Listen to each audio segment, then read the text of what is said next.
Hello, everyone. This is Debbie Rambus, and I'm Tony's mom and the executive director of the Compassionate Friends. We have another message of hope for you today, this time with Peggy Johnson. Peggy lost her son, Jordan, and is joining us to give her message of hope. Thank you, Peggy, for joining us. Thank you for having me, Debbie. So, Peggy, as you know, what we're doing is we're asking everyone a few questions. And the first question that we ask is, what brought you to Compassionate Friends? Would you mind sharing with us what brought you here? Yes, well, like everyone else in Compassionate Friends, I was brought here by great personal tragedy, which was 8.5 years ago, the death of my 19-year-old son, Jordan, by suicide. So that's when I began to be aware of Compassionate Friends and then later to get involved. Wow. And Peggy, I know you've been very involved with Compassionate Friends, and I'm so sorry for your loss. And these messages of hope, I so enjoy visiting with everyone, but there isn't a good story among us. But we do all have that message for those that perhaps are newer on this journey. So, you've been involved as a chapter leader. You've done some wonderful workshops that get great reviews at the conferences. Can you tell me, how did maybe, first of all, Compassionate Friends help you personally? And then how have you seen it help others? I first got to Compassionate Friends because after my son died, I had a dear friend, Louise, who had lost her son in an automobile accident 3 years earlier. And I think within days after Jordan's death, Louise brought me a folder filled with TCF newsletters and the We Need Not Walk Alone magazine. So the first way that it helped me was giving me reading material that let me know I wasn't alone, that other people had been through this.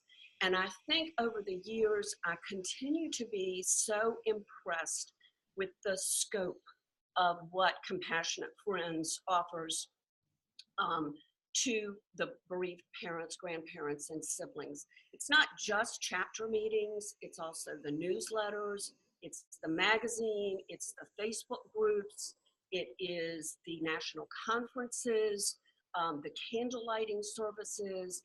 Not everything is a good fit for everybody. And I think it is just so important that there are so many different ways that we offer support and comfort. And Peggy, I think that's so true and so important to know that, just because, let's say you go to a few chapter meetings, or maybe there's chapter meetings you would like to go to, but maybe you still have a young family yourself and you can't leave the family. So, there's lots of ways to connect, as you indicated, through the closed Facebook pages, at our national conference, so many ways. So be sure to check the website. That will give you ideas. And also then I've formed many friendships with people that I've met for the first time at the conference after forming that friendship online. So thank you for mentioning all those ways. Um, so then, Peggy, what we're also asking, many people may watch this and be just starting their journey in grief, of losing their brother, their sister, their grandchild, or their own child. Or maybe they're farther along in the journey, but just hadn't found hope yet. Do you have a special message of hope that you would like to give to them? Yes, I think one strong message is that I very purposefully set this up in front of my Christmas tree because this is our ninth Christmas without Jordan. It is only our second Christmas with a Christmas tree. And in those early years, we couldn't do anything. We couldn't put a wreath on the door. We didn't even look at the Christmas decorations. We just actually left town for the first several years. And then slowly it started with a wreath on the door, and then maybe a few other little things. But the last 2 years, we've actually gone out and gotten ourselves a live Christmas tree, and we decorate it. So that's one real message for me, is that you don't get over it, but it gets softer. It gets easier. It gets to be something you sort of learn to bear. Um, and I think that that is the most important message, is that it gets softer. A friend of mine here in our local chapter, Kara, refers to it as the shift. And I really like that term that she uses.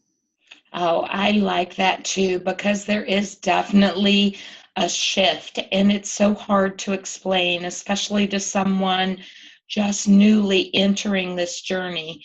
And I think, just doing what feels right, that's within, that isn't harmful to yourself or others. Just what feels right is the right thing for you to do and to take care of yourself. Such a good message, and there will be a shift. We promise you that if you reach out to the compassionate friends and you're able to connect with us and allow one of us to reach back and help you come along in that journey, we certainly will do that, so no one need walk alone. And then one final thing, I wanted to remind everyone that on our website at compassionatefriends.org, other people have left messages of hope for you. They haven't been in a video necessarily, but they had their own special message of hope they wanted to leave for you, along with a picture of their loved one. So take a look at that wall and be gentle with yourselves and reach out to do whatever is necessary to help you in this journey, and we will be here for you. Thank you so very much, Peggy, for sharing your story and your message of hope.